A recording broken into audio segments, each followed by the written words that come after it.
the final vestiges of Roman power departed Britain in the year 410. The bronze gleam of their legionary standards, a fleeting memory against the dim northern sky, vanishing like a dissipating mist. They left behind a land adrift, no longer under Roman dominion, yet not yet forged into the English identity that would one day define it, suspended in that liminal epoch where empires crumble and myths begin. At the opulent Lullingstone villa, the vibrant hues of Christian mosaics faded beneath layers of dust, while tenacious weeds encroached upon marble floors that once resonated with the sophisticated rhythms of Latin verse and the clinking of wine cups. Throughout the island, countless other sites echoed this narrative of abandonment, a testament to the disintegration of a civilization that had flourished for nearly 4 centuries. Without the watchful eyes of Rome's legions to guard the borders, and without the intricate machinery of imperial administration to levy taxes and enforce peace, the island fractured into a mosaic of small, competing territories.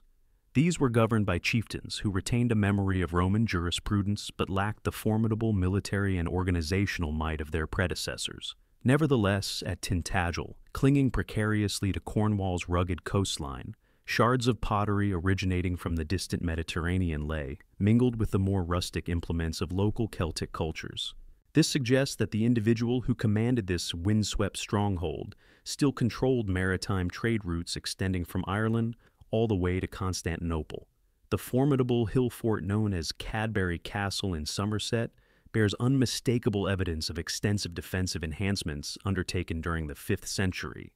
Clearly, someone possessed of considerable resources and foresight was preparing for conflict on a scale that necessitated the monumental effort of moving vast quantities of earth and stone. Meanwhile, the westward inexorable advance of the Saxon peoples commenced from their initial footholds in Kent and Sussex. These were not merely opportunistic raiders seeking ephemeral spoils, but entire communities, men, women, children, livestock, and cherished household idols, embarking on a perilous journey across the vast expanse of the sea, intent on establishing permanent settlements upon British soil. They brought with them unfamiliar customs, guttural languages, and a martial ethos that prized valor in combat above all else, deeming honor earned on the battlefield to be more precious than life itself. Gildas, a learned British monk from the 6th century, chronicled the encroaching Saxon presence with the profound despair of a man witnessing his familiar world consumed by flames. He described how the fire of vengeance spread relentlessly from coast to coast, its red and savage tongue lapping at the shores of the Western Ocean. His prose conveys the unvarnished terror of those who beheld the savage efficiency of Germanic axes cleaving through the skulls of Romano-British inhabitants, and the voracious hunger of Saxon conflagrations reducing to ash repositories of knowledge where the eloquent lines of Virgil had resonated for generations. Yet, even amidst this bleak account, Gildas also alludes to moments of British triumph, instances where courage and resilience momentarily repelled the invaders, forcing them to retreat to their vessels. He specifically mentions Ambrosius Aurelianus, a figure he portrays as one of the last true Romans, who rallied the fractured British kingdoms and rekindled hope when all seemed irrevocably lost. This Ambrosius would, in subsequent centuries, evolve into a precursor to Arthur, and in some narratives, even a kinsman embodying the vital link between the vestiges of Roman order and the resurgence of Celtic martial spirit. The Annales Cambriae, a compilation originating from Welsh monastic scriptoria, generations after the events they record, preserves terse entries that, like sudden shafts of sunlight piercing through dense fog, illuminate the enigmatic mists of legend. Under the year 516, a laconic scribe noted the Battle of Badon, stating that Arthur bore the cross of our Lord Jesus Christ upon his shoulders for 3 days and 3 nights, and that the Britons emerged victorious. These few words, painstakingly inscribed on parchment within the quietude of a monastic cell, represent the earliest extant written testament to the existence of this pivotal war leader. He is depicted not as a monarch, but as a commander, whose most significant achievement involved carrying Christian emblems into conflict against a pagan adversary. The specific detail of 3 days and 3 nights strongly suggests either a protracted siege or a series of interconnected skirmishes, indicative of the grueling nature of warfare that characterized this era of British resistance. The Historia Brittonum, attributed to the Welsh monk Nennius, further embellishes this account with tantalizing details. It states that Arthur fought 12 battles against the Saxons, culminating in the Battle of Badon, where Arthur slew 960 men in one charge, and no one struck them down except Arthur himself. While these figures may strain credulity, veering into the realm of legend rather than strict historical accuracy, the underlying narrative resonates with a compelling truth. A British commander achieved a decisive victory that effectively halted Saxon expansion for a considerable period. From the shadowy annals of this transitional era, three historical figures emerge as potential inspirations for the epic legend that would later captivate medieval Europe. Lucius Artorius Castus, a Roman cavalry commander of Sarmatian descent, led military expeditions into Scotland during the 2nd century. While this timing appears too early for the legendary king, his name and formidable military reputation may have persisted through oral traditions. The advanced tactics employed by his Sarmatian horsemen, heavily armored riders thundering across battlefields with long lances, foreshadow the nature of later chivalric warfare that would define Arthurian romance. Riothamus, identified in continental sources as a supreme king or high king, led a British army into Gaul during the 4th decade of the 5th century. He fought alongside Roman forces against barbarian incursions before vanishing into the dense forests of Burgundy. His name, his royal title, and the mysterious circumstances of his disappearance present intriguing parallels with the ultimate hero of later legend, a sovereign who conquers distant lands only to meet a tragic end far from his homeland. However, it is Ambrosius Aurelianus who aligns most closely with the historical individual preserved in the earliest written accounts. Gildas characterizes him as a nobleman of Roman lineage, whose parents had once held positions of significant imperial authority. He is described as the organizer of the British resistance in the aftermath of a period marked by devastating defeats. Some sources identify the future king as his successor, while others position him as his lieutenant, but all accounts concur that the decisive victory at Badon marked the zenith of the resistance movement that Ambrosius initiated. Somewhere within Britain, likely between the years 490 AD and 516 AD, a pivotal battle was fought that profoundly altered the trajectory of European history. The Saxons, emboldened by decades of relatively unhindered victories, and convinced of their divinely ordained right to claim all of Britain, much as their Germanic ancestors had occupied other former provinces of Rome, marched directly into a strategically prepared trap that would shatter their momentum for nearly 2 generations. The exact location of this momentous engagement remains a subject of speculation. It may have been Liddington Hill in Wiltshire, offering commanding vistas across the Vale of Pewsey, or perhaps Badbury Rings in Dorset, where ancient earthworks could have provided defensive shelter while simultaneously funneling attacking forces into fatal kill zones. The precise geographical setting, however, is less significant than the undeniable outcome. For the first time since the initial Saxon incursions, British resistance achieved an unqualified triumph over an adversary that had previously seemed invincible. Contemporary historical accounts suggest the battle raged for 3 days, implying either a protracted confrontation or a series of coordinated engagements. Archaeological findings from this period reveal that Romano-British forces had astutely adapted their military strategies to the prevailing conditions. They had largely abandoned the rigid phalanx-like infantry formations of classical Roman warfare in favor of more adaptable cavalry units, supported by locally recruited militia. Against the formidable shield walls of the Saxons, heavily armed horsemen wielding long spears would have possessed a devastating tactical advantage, provided they were led by a commander capable of orchestrating such complex maneuvers. From this historical crucible, the supreme war leader emerges not as a king in the conventional medieval sense, but as a dux bellorum, a commander whose authority stemmed from military prowess rather than hereditary right. His followers would likely have comprised a diverse coalition.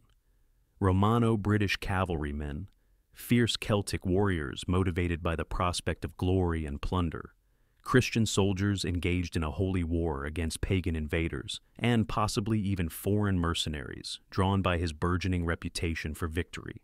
The aftermath of the Battle of Baden strongly suggests that this victory had both profound military and political repercussions. Not only did the Saxons withdraw from their advanced positions, but their westward expansion effectively ceased.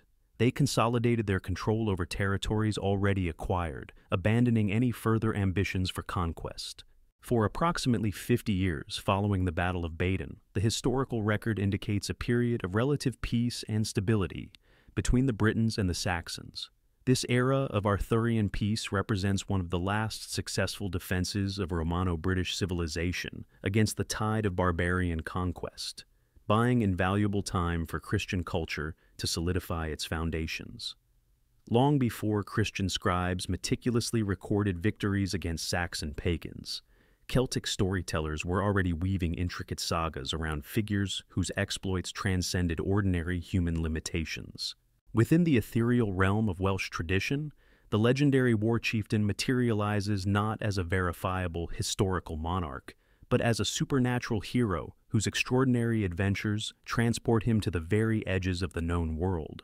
The tale of Culhwch, son of Olwen, preserved in medieval Welsh manuscripts, but with roots in much older oral traditions, portrays a character who commands not only warriors, but also formidable giants, cunning shapeshifters, and mythical beasts. His retinue includes individuals possessing extraordinary abilities. Some can discern the faintest rustling of ants from a considerable distance. Others can drain entire seas dry, and some can grow to such colossal heights that their heads pierce the very clouds. This is the archetypal Celtic hero of wonder and marvel, bearing a closer resemblance to the Irish hero Fionn mac Cumhaill than to any historical military leader. Yet, even within these fantastical narratives, certain enduring elements persist that would echo through all subsequent interpretations of the legend. The hero's magnificent hall extends a warm welcome to all deserving warriors, irrespective of their lineage or social standing. His unwavering commitment to justice ensures protection for the vulnerable and the innocent. His boundless generosity makes him the most sought-after patron throughout the Celtic world. These core ideals, hospitality, justice, and generosity, form the moral bedrock upon which medieval romance would eventually construct its elaborate codes of chivalry. The Welsh figure also carries darker undertones, elements that Christian tradition would struggle to fully suppress. He embarks on a daring raid upon the otherworldly fortress of Andubion to procure a magical cauldron that never empties. This perilous undertaking results in the loss of all but 7 of his companions, a foreshadowing of both the perilous quest for the Grail and the catastrophic losses that would ultimately punctuate his legend. He confronts giants whose existence predates human memory, battles monstrous entities that embody primal chaos, and wields a sword whose Welsh name, Camelot, would eventually evolve into the iconic Excalibur. Celtic tradition preserves a wealth of lore that extends far beyond the geographical confines of Britain. Breton storytellers, descendants of refugees who fled the encroaching Saxon invasions, carried tales of the Great King into continental Europe, where they would intermingle with French Romance traditions and profoundly reshape European literature. In their narratives, he transforms into Arthur le Gros, a figure of such immense renown that his very name commanded respect from Ireland to the holy city of Jerusalem. The Druids, though officially marginalized by Roman law and the doctrines of Christianity, maintained clandestine traditions that profoundly influenced how Celtic peoples understood concepts of kingship and heroism.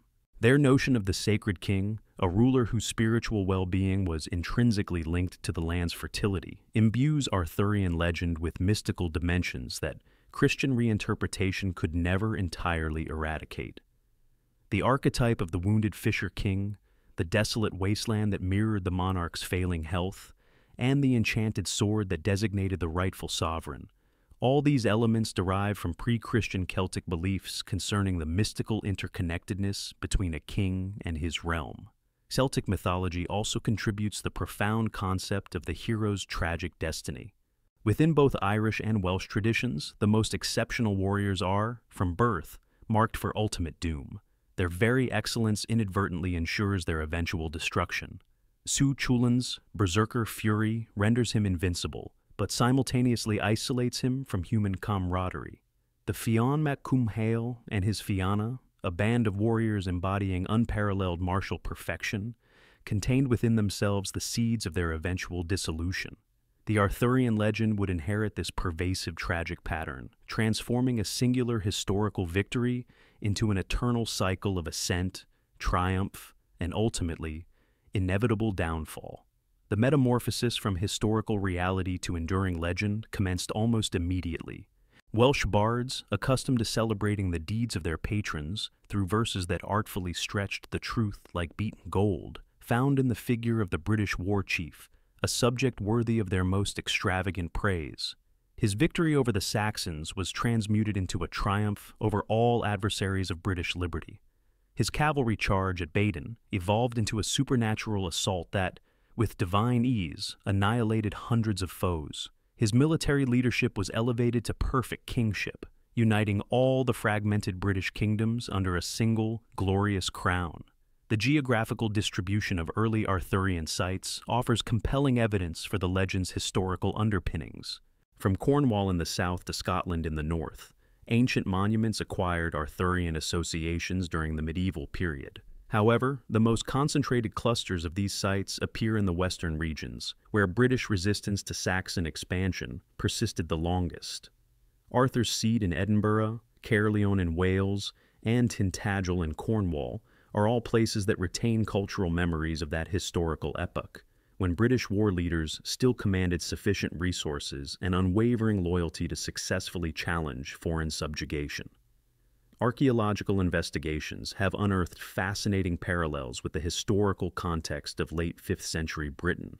Tintagel exhibits clear evidence of high-status occupation precisely during the period when the historical war leader would have been active. The presence of Mediterranean pottery, wine amphorae, and other luxury goods suggests that the ruler of this remote Cornish stronghold maintained extensive trade networks that spanned across Europe, precisely the kind of international connections a successful commander would likely have cultivated.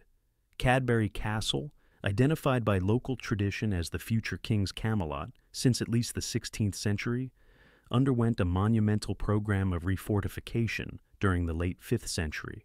The sheer scale of these undertakings, involving the construction of new ramparts, formidable gates, and numerous interior structures, indicates a ruler who possessed access to substantial manpower and considerable financial resources.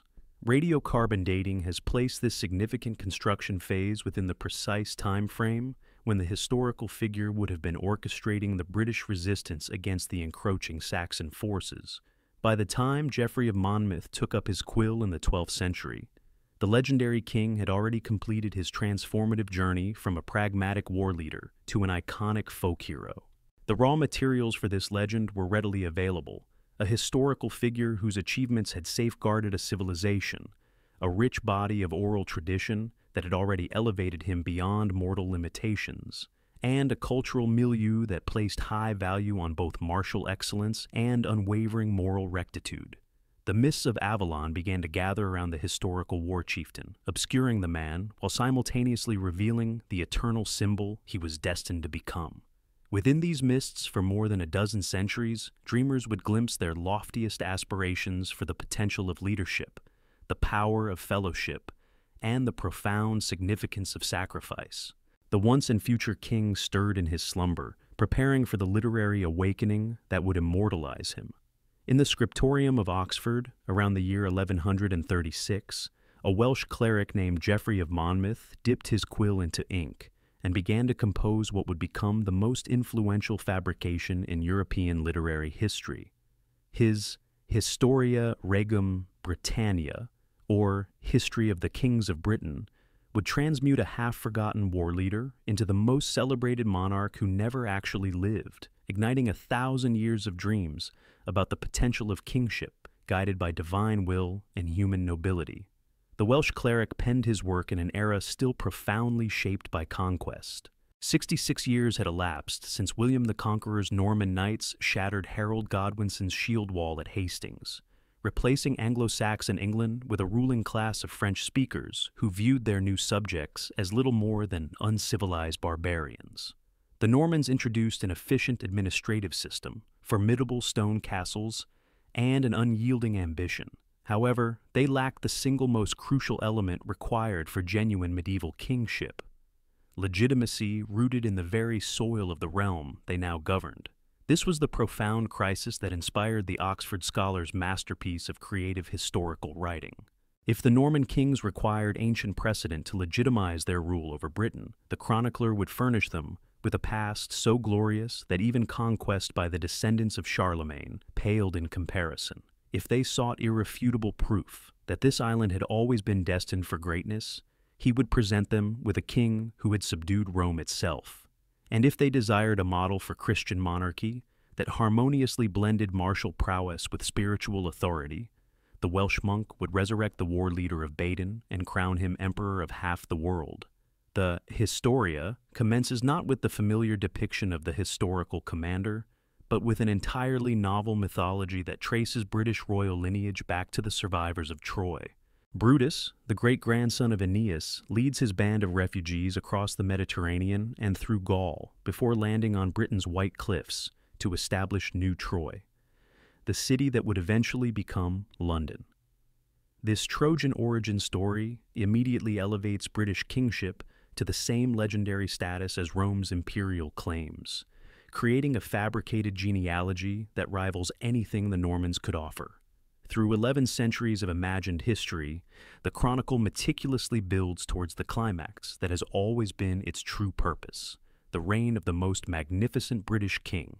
However, this sovereign bears only a superficial resemblance to the Dux Bellorum who carried Christian symbols into battle against Saxon marauders. The figure who emerges from the Welsh imagination transcends the limitations of post-Roman Britain to become a world-conquering emperor whose achievements eclipse those of Alexander the Great or Julius Caesar. The transformation commences with the very circumstances of his conception. Where earlier sources offered no details regarding his origins, the Oxford cleric provides an account of supernatural intervention that immediately marks his hero as chosen by divine providence. Uther Pendragon, the High King of Britain, is consumed by a hopeless passion for Igraine, the wife of Gorlois, the Duke of Cornwall.